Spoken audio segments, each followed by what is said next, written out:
Yes, turongeye turabasuhuje inshuti bavandimwe bakunzi ba Nzuri Business Group Limited. Reka twizere ko mukomeje kugubwa neza nk'uko duhora tubibifuriza. Mukomeze ukande subscribe wowe utarabikora, cyangwa se sabone, tujye tubana umunsi kundi gatanu kuri gatanu. Iyi nzu rero turi kubereka mureba ku masikini yanyu ni inzu nziza cyane, iri hano mu mujyi wa Kigali rwagati muri Kimihurura. Iri hano Kimihurura rwose, ni inzu itari imwe nk'uko uyireba utya. Ni inzu nini cyane, ishobora kubamo umuryango umwe cyangwa ikabamo imiryango itatu. Bivuze ngo ishobora kuba inzu imwe y'umuryango cyangwa se ikaba apartment y'imiryango itatu. Impamvu ni iyi: iyi nzu irimo ibyumba 8 byose hamwe, ikagira dushe na toilette 8, ikagira salo 3, ikagira cuisine 3, ikagira parking nini y'imodoka nk'esheshatu, hanyuma ikagira na rooftop ishobora kwakira abantu nka 200. Iyi nzu kandi ifite n'amakwizine 3. Buri kwizine kandi ikagira stock yayo, amashambure principal, akagira ama dressing room, ndetse ibyumba byose bikabamo ama garde robe. Iyi nzu rero yubatse muri ishobora kuba nk'imiryango 3 nk'uko nababwiye, cyangwa umuryango umwe. Iyi nzu tukaba turi kuyigurisha, kandi turayigurisha amafaranga atari menshi, ni amafaranga make mu by'ukuri. Ikaba kandi iri mu kibanza kinini gifite ubuso bwa metero kare 400 hafi na 50. Iyi nzu rero turayigurisha amafaranga make cyane ugereranyije n'agaciro kayo nyirizina, ugereranyije n'aho iri, cyane yuko nko ku bashaka business yari inzu yakwinjiza amafaranga atari munsi y'ibihumbi 6 by'amadolari.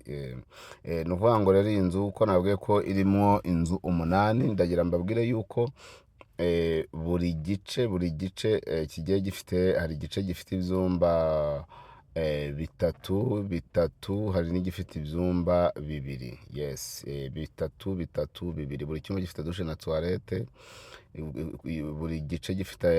Buri cyumba gifite dushe na toilette byacyo, ama garde robe. Buri cyumba gifite ibaraza cyangwa se bariko. Ikindi kandi buri gice cy'inzu muri izo ngizo z'ibyumba 3 na 2 kikagira salo yacyo, sala manje na cuisine yacyo. Hanyuma hakabaho na rooftop hejuru iri rusange. Iyi nzu rero ushaka kuyikoramo business, ushaka kuyishyiramo hoteli, ushobora kuyituramo se, ushaka kuyishyiramo ama apartment ukajya ucumbikira abantu. Ni inzu yajya yinjiza amafaranga atari munsi y'ibihumbi 10 by'amadolari.